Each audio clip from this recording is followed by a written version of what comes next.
Gold and silver stacking, then I got burned trying to sell. No one wants to get wiped off, and this experience I had will make you think twice about the things you want in your stack and the things you need.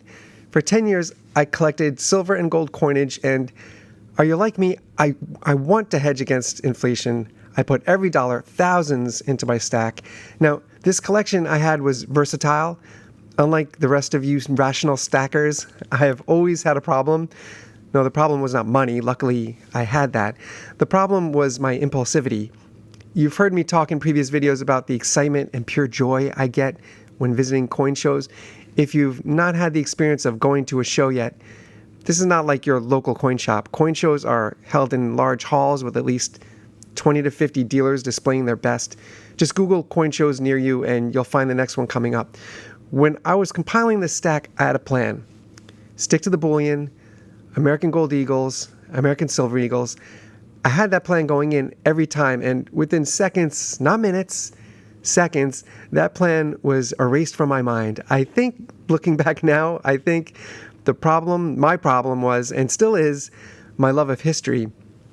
I just love the thought that I'm holding history in my hands. That's what I felt, I still feel, when I'm holding 19th century rare coins. And if you haven't been, I'll tell you, each of these tables are packed with gorgeous examples, stunning eye appeal. These coins truly look like jewelry. And of course, I started looking at the dates of these coins and thinking, wow, who held this half dime back in 1847? Those are the thoughts going through my head. And that would happen every time. So after 10 years, I had a very valuable stack of rare gold and silver coinage. But I was following the market. I really was. I tracked PCGS and NGC guides and Graysheet. Those are the most popular market guides for rare coins. Then after 10 years, I decided to sell. And if you haven't seen my video where I focus on the sale of my rare gold collection, click the link above. Now, if you have never attempted to sell a portion of your entire stack, you need to hear this.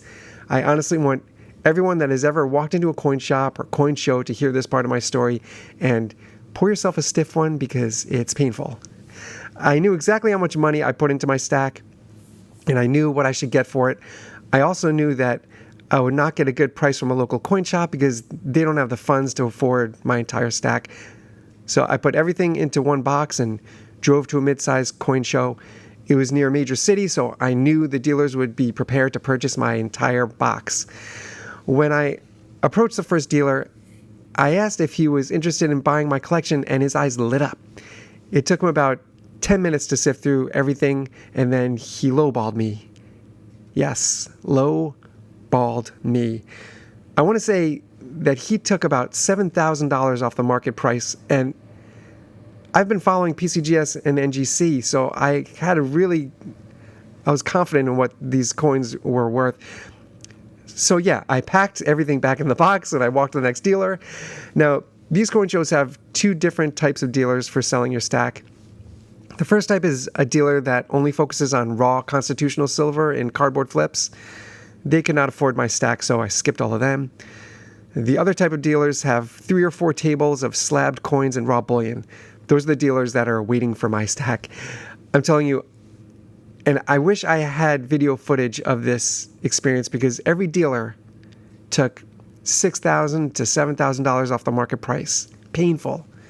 And the difficult part is that I started to think, and this must be common, I started to think that I must have made a mistake and misunderstood something. Then it hit me.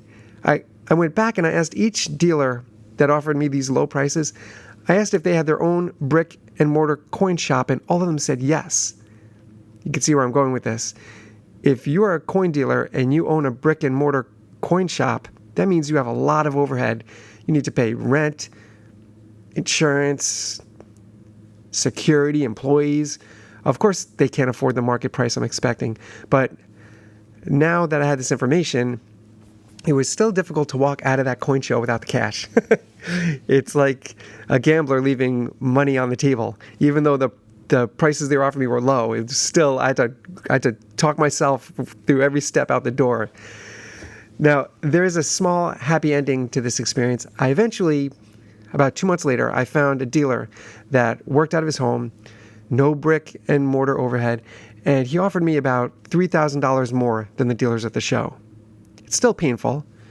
I held on to that stack for 10 years, and honestly, my investment almost followed inflation. Not what I was looking for.